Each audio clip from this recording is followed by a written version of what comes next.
جنگ را چه می‌دانید؟ جنگ عمل شیطانی است. از دو جهت عمل شیطانی است. از این نظر که مرگ و ویرانگری پدید می آورد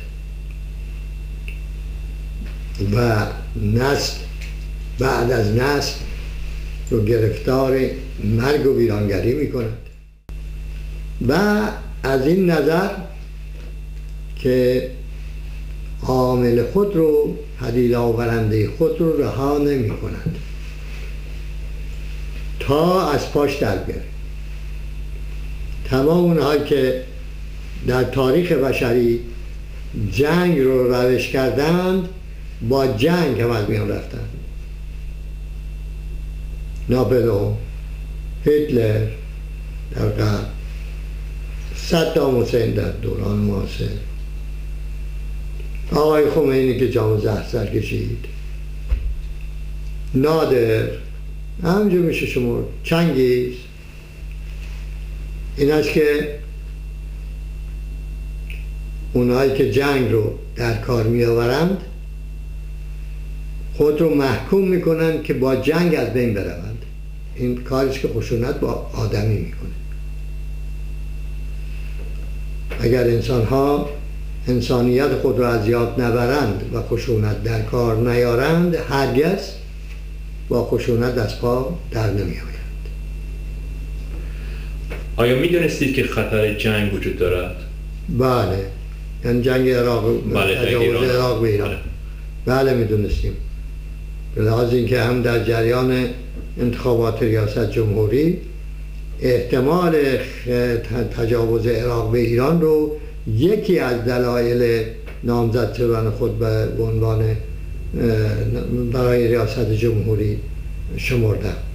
بعد هم قبل از اینکه عراق به ایران حمله کند، ستاد ارتش گزارشی به من داد که مامورانش در خاک عراق تهیه کرده بودند و حاکی از این بود که عراق تجهیزات و تدارکات میکند، فراهم میآورد برای اینکه به ایران حمله کنه.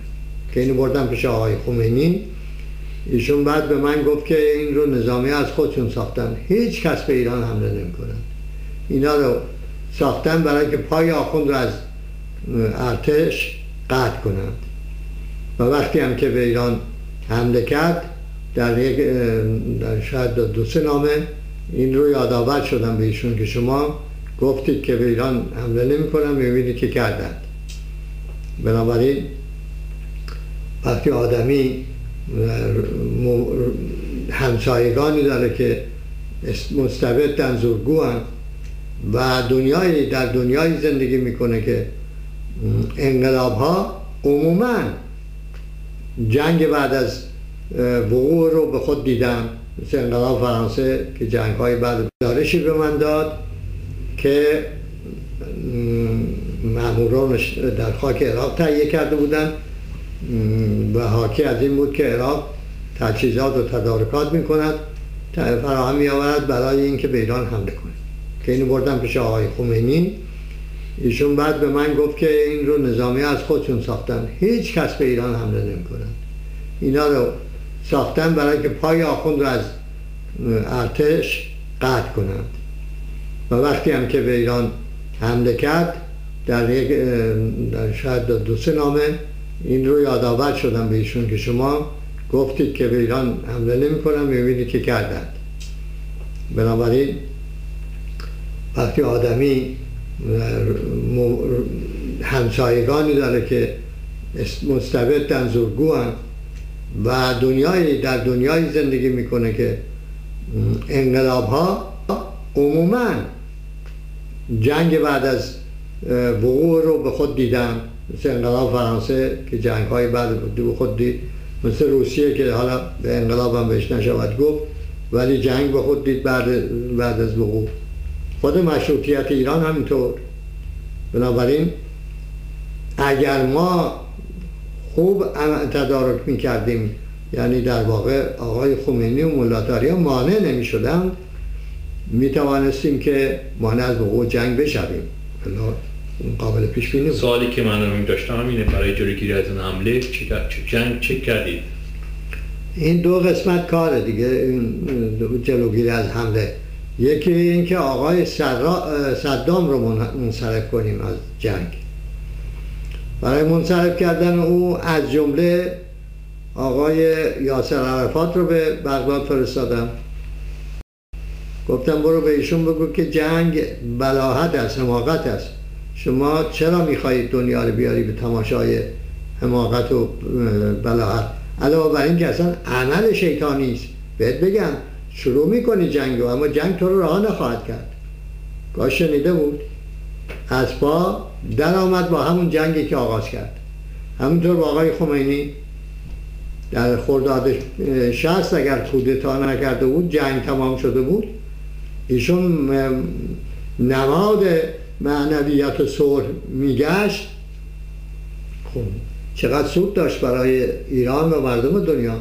نخیر، حالا نوبت ایشون شد که جنگ باید تا رفع فتنه هم از جهان ادامه پیدا کنه. کار رو هم رسید به جام زهر سر کشیدن. این از جهته. اما از جهت تدارکات نظامی، خب درست در همون موقعیتی که ایران میباید خودش از نظر نظامی نیرومند میکرد که عراق نتوانه به ایران تجاوز بکنه، به عکس اون کودتای نوژه بهانه شد برای متلاشی کردن ارتش.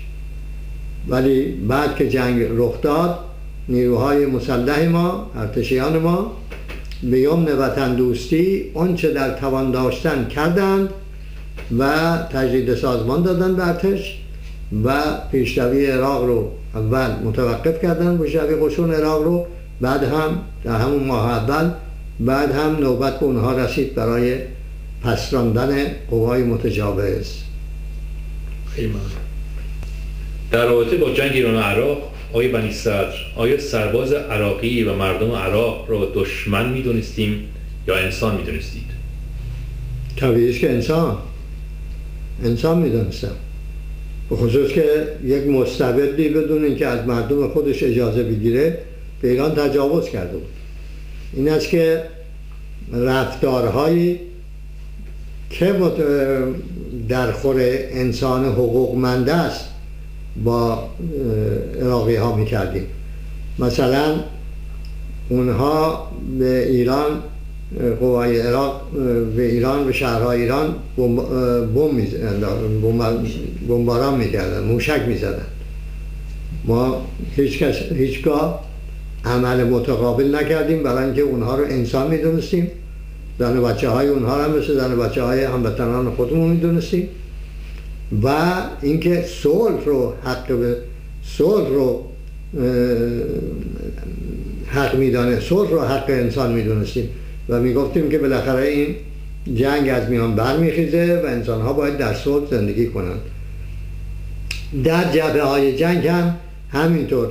دستور من نظامی نبودم، اما به عنوان اینکه انسان است و حقوقمند،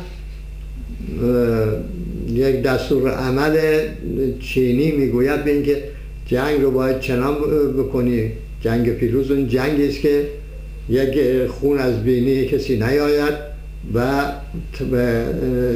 با پیروزی به تمام بشود. این حالا این به اصطلاح آرمانه، اما نزدیک به این است که اون در جنگ باید کاری کرد که از دو طرف تلفات برسه به حد اقل و تجهیزات نظامی هدف قرار بگیرن در حمله نظامی، به ترتیبی که دو طرف، اون طرف متجاوز وسیله تجاوز از دست بده و جنگ به توان پایان بیابد. این رفتار، این دستور عمل سبب شد که ما توانستیم کند کنیم، بعد متوقف کنیم، بعد هم بتوانیم به اصطلاح برای بیرون راندن دشمن به تعرض بپردازیم. اون سرباز عراقی هم مقاومت نمی کرد و اینکه ما چون میدونست که ما اینقدر که علاقمند سرباز خودمون رو به حفظ حیاتش، به حفظ حیات او هم علاقه‌مندیم. بعدم که اسیر میشد و رفتار انسانی میکردیم باش. من به همه اون اردوگاه‌های اسرای عراقی سرکشی میکردم از لحاظ غذاشون، خوردشون، خوابشون و به این ترتیب در واقع انسانیت بر خشونت طلبی و جنگ طلبی و ددمنشی انسان‌های قدرت پرست غلبه یافت در اون دوران و یک تجربه بسیار گرانبهایی است برای جامعه ما و جامعه بشری.